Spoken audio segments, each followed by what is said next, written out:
और सिद्ध के भीतर भी एक ही धारा होती है, मात्र दर्शन। इसे समझ लें, साधारण आदमी के भीतर एक धारा होती है विचार की, दर्शन सोया हुआ होता है। साधक के भीतर दो धाराएं होती हैं समानांतर, विचार की और दर्शन की। सिद्ध के भीतर भी एक ही धारा रह जाती है, दर्शन की, विचार मृत हो जाता है। तो हमें विचार से दर्शन तक पहुंचना है, तो हमें विचार और दर्शन की समानांतर साधना करनी होगी। अगर विचार से दर्शन तक पहुंचना है तो हमें विचार की और दर्शन की समानांतर साधना करनी होगी। उसको मैं सम्यक निरीक्षण कह रहा हूं, उसको सम्यक स्मृति कह रहा हूं, उसको महावीर ने विवेक कहा है। विचार और विवेक, जो विचार को भी देखता है वो विवेक है। विचारक मिल जाने तो बहुत आसान है, जिनका विवेक जागृत हो वैसे लोग बहुत कठिन है। विवेक को जगाएं, कैसे जगाएंगे वो मैंने कहा, स्मरण पूर्वक विचार को देखने से। शरीर की क्रियाओं को देखेंगे, शरीर शून्य हो जाएगा, और विचार की दौड़ को देखेंगे, विचार की प्रक्रिया को, थॉट प्रोसेस को देखेंगे तो विचार शून्य हो जाएगा। और अगर भाव का अंतर निरीक्षण करेंगे तो भाव शून्य हो जाएगा। अभी मैंने कहा कि घृणा की जगह प्रेम को आने दें और द्वेष की जगह मैत्री को आने दें भाव शुद्धि में। अब मैं कहूंगा इस सत्य को भी जाने कि जो प्रेम कर रहा है, जो घृणा कर रहा है, उसके भी पीछे एक सत्य है जो केवल जान रहा है, जो न घृणा करता है और न प्रेम करता है। वो केवल साक्षी है। उसने देखा था कि कभी घृणा की गई, अब वो देख रहा है कि प्रेम किया जा रहा है, लेकिन वो केवल साक्षी है, वो केवल देखता है। जब मैं किसी को घृणा करता हूं तो क्या मेरे भीतर किसी बिंदु को ये पता नहीं चलता कि मैं घृणा कर रहा हूं? और जब मैं किसी को प्रेम करता हूं तो क्या मेरे भीतर किसी को ये पता नहीं चलता कि मैं प्रेम कर रहा हूं? जिसको पता चलता है वो प्रेम से पीछे है, घृणा से पीछे है। वही हमारी आत्मा है जो शरीर के और विचार के और भाव के सबके पीछे है। इसलिए पुराने ग्रंथों से कहते नेति नेति, न वो देह है, न वो विचार है, न वो भाव है, वो कुछ भी नहीं है। जहां कुछ भी नहीं शेष रह जाता वहीं केवल वो दर्शक, वो दृष्टा, वो साक्षी चैतन्य हमारी आत्मा है। तो भाव की धारा के प्रति भी दृष्टा बोध रखना है। आखिर में उसको बचा लेना है जो केवल दर्शन है, जो शुद्ध दर्शन मात्र है, उसे बचा लेना है। वही शुद्ध दर्शन प्रज्ञा है।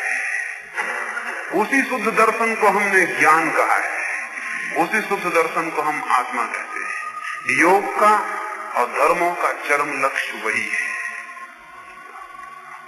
अंतरंग साधना में मूल तत्व है सम्यक निरीक्षण, देह की क्रियाओं का, विचार की प्रक्रियाओं का, भाव की अंतरंग धाराओं का। इन तीनों परतों को जो पार करके साक्षी को पकड़ लेता है उसे किनारा मिल गया। उसे किनारा क्या, उसे लक्ष्य मिल गया।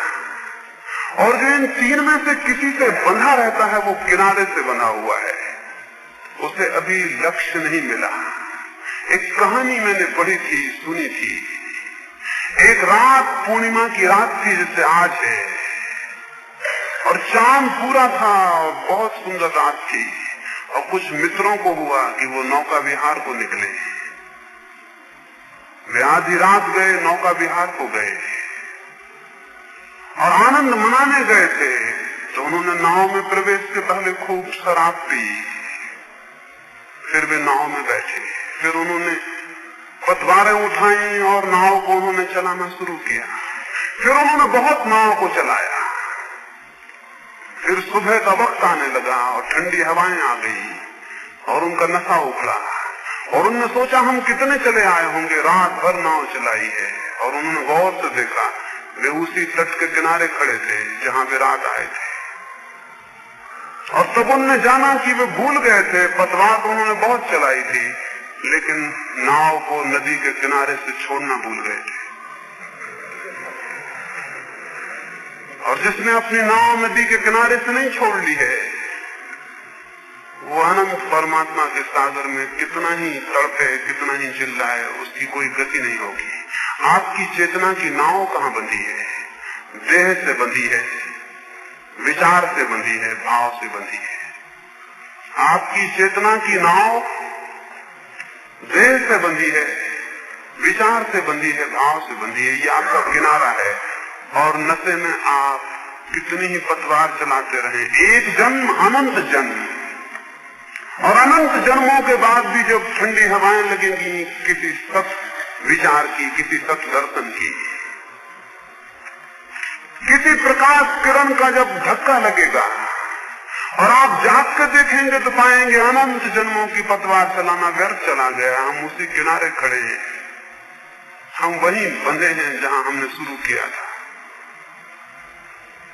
और तब एक बात दिखाई पड़ेगी, नाव को खोलना भूल गए थे। नाव को खोलना सीखना जरूरी है। पतवार चलाना बहुत आसान, नाव को खोल लेना बहुत कठिन। साधारणतः नाव को खोल लेना बहुत आसान होता है, पतवार चलाना थोड़ा कठिन होता है। बाकी जीवन की धारा में नाव को खोल लेना नदी से बहुत कठिन, पतवार चलाना बहुत सरल। बल्कि अगर हम यूं कहें, रामकृष्ण ने एक दफा कहा था, तुम अपनी नाव तो खोलो, अपने पाल तो खोल दो, और परमात्मा की हवाएं तुम्हें ले जाएंगी, तुम्हें पतवार भी नहीं चलानी होगी। ठीक ही कहा था। अगर हम नाव ही खोल लें तो हवाएं बह रही हैं परमात्मा की, और वो हमें ले जाएंगी और उन दूर दिगंत के गंतव्यों तक पहुंचा देंगी जहां पहुंचे बिना कोई आदमी आनंद को उपलब्ध नहीं होता। लेकिन नाव को खोल लेना, अंतरंग साधना में हम नाव खोलते हैं। वे रात वो मित्र नाव खोल क्यों नहीं सके? उस रात वे नशे में थे, मूर्छा में थे। सुबह जब ठंडी हवाएं लगी और मूर्छा गई तो उन्होंने पाया कि नाव बंधी है। मैंने कहा सम्यक निरीक्षण मूर्छा का विरोध है।